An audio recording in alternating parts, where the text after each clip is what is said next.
Good evening, I'm Prasad Michael and you're watching Kini News, the show that brings you today's biggest stories in bite-sized packages. The Malaysian government has plastered a big not for sale sign on the country's largest highway operator Plus. This means it will remain a state asset. Prime Minister Dr Mahathir Mohamad confirmed today that the cabinet has decided not to sell Plus Malaysia Bhd. And in the end we decided that the best way is not to sell Plus to anybody but to retain it with Khazanah and KWSP.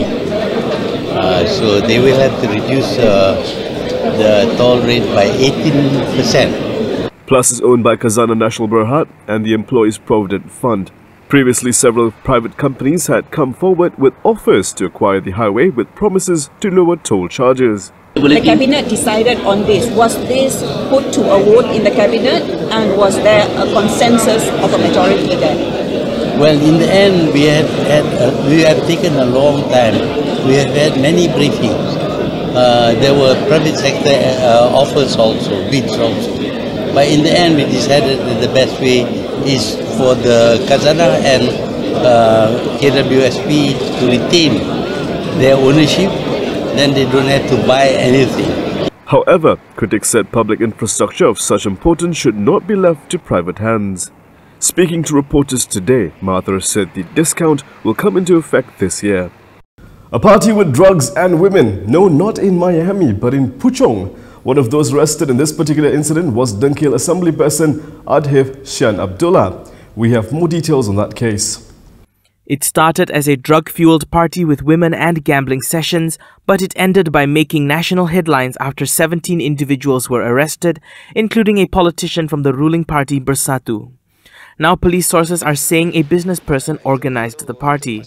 The Malaysian Insight today quoted a source as saying that the women and drugs were provided by the business person in the hope that he and his friends would receive lucrative government contracts. Gambling sessions were also organized for the guests. On the 12th of January, a condominium party in Puchong was raided by the police after receiving complaints from neighbors, resulting in the arrest of 17 individuals, including Dengkil Assembly person Adhif Shan Abdullah.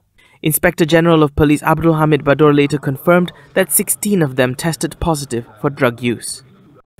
Some say breakfast is the most important meal of the day, so the government will be rolling out a free breakfast program for school kids. But should all children be entitled? Before resigning as Education Minister, one of the key decisions made by Mazli Malik was to open the free breakfast program to all students regardless of their socio-economic background. Mazli is gone, so how will that affect the program, which is set to roll out on the 20th of January? Acting Education Minister Dr Mahathir Mohamad said that the program will continue, but it should focus on those who can't afford to have breakfast. Untuk memberi sarapan pagi kepada semua, bermakna bahawa mereka yang ada duit, yang kaya, yang makan di rumah banyak pun dapat juga.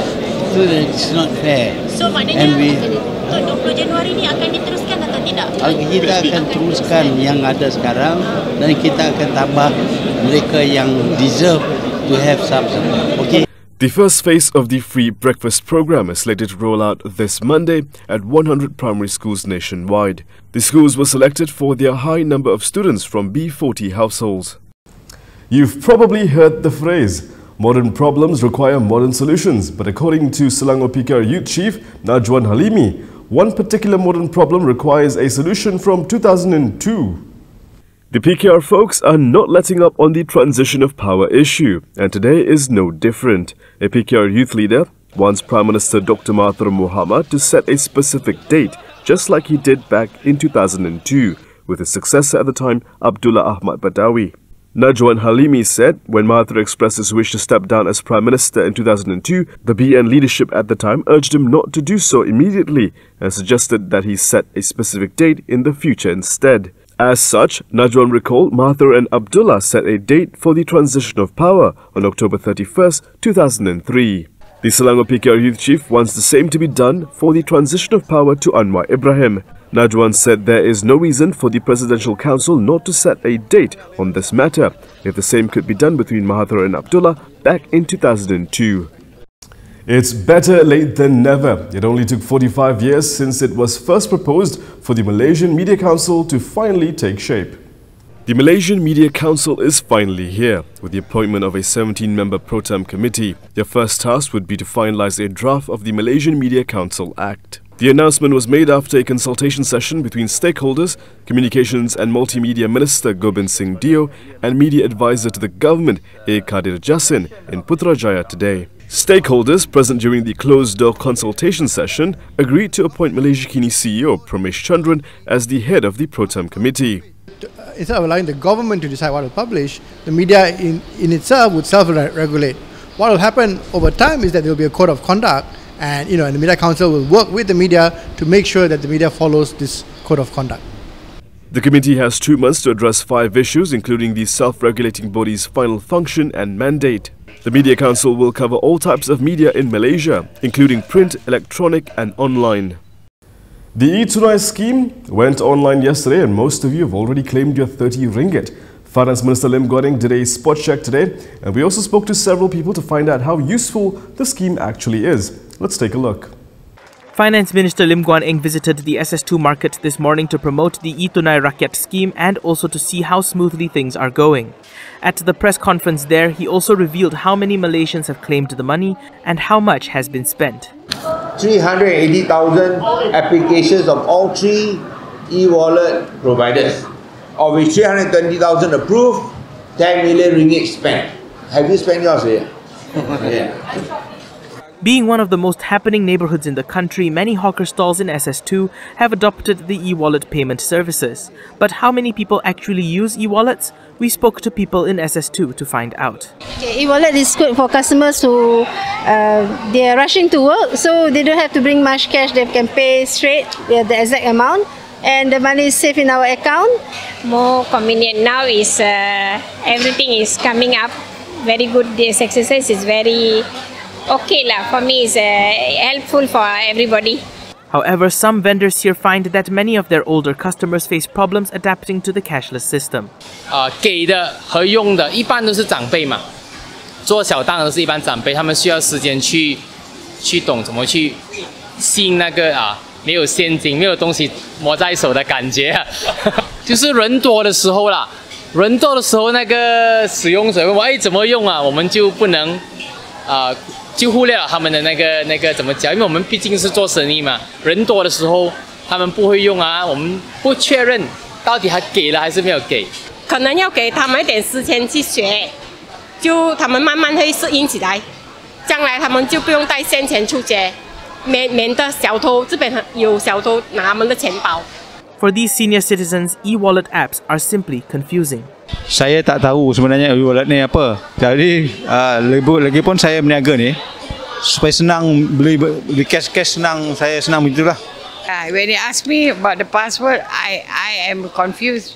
For my age, I got so many passwords everywhere. So how can I remember? So while the e-wallet apps may prove difficult for older Malaysians, the government hopes to, quote, fully digitize transactions as an important step towards transparency and accountability. The question now is, how long will it take? Coming up next, the Malaysian power transition issue looks so insignificant compared to what's happening in Russia. The Amazon rainforest is not open for development. All that and more after this.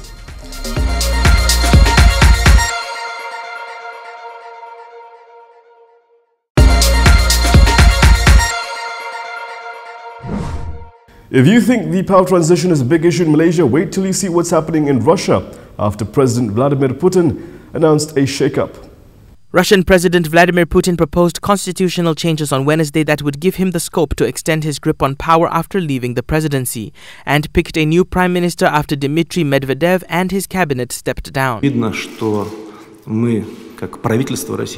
is obvious that we, as the government of the Russian Federation, should provide the president of our country with the opportunity to make all the necessary decisions for this.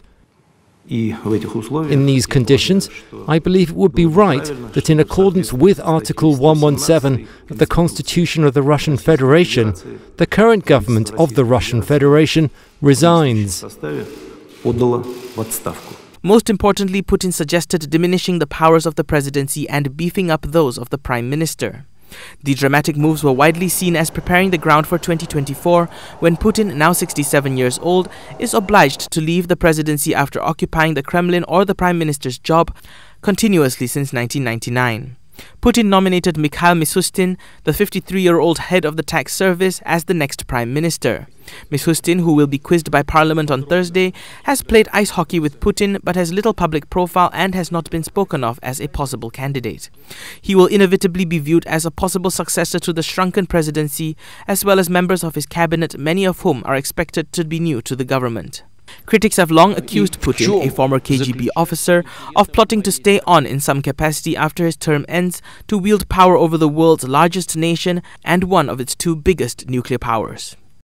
Opening up the world's largest rainforest for business is not an idea the indigenous people of the Amazon can support, and they're standing up and making their voices heard.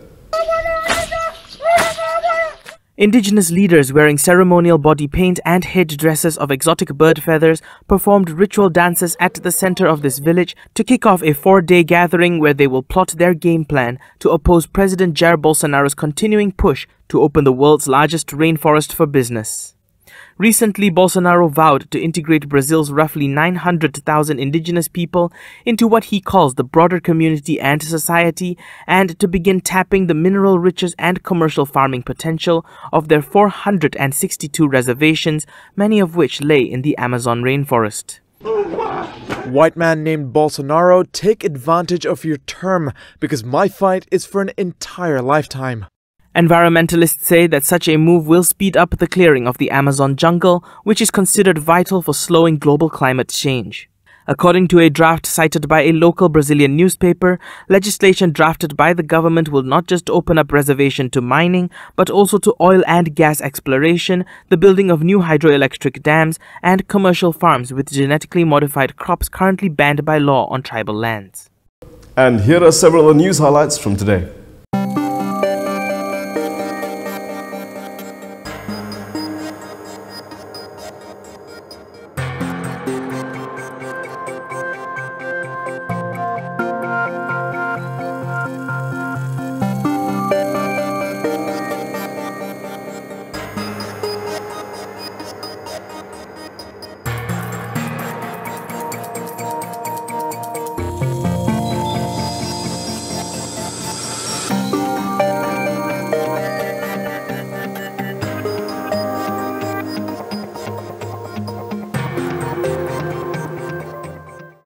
And that is all from me today. For more stories, you can go to KiniTV.com. You can also follow us on Instagram, Twitter, YouTube and Facebook for the latest news updates.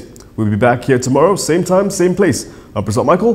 Thank you for watching. But before we go, we take a look at CES 2020, where tech companies flood every year, hoping to present the next big thing.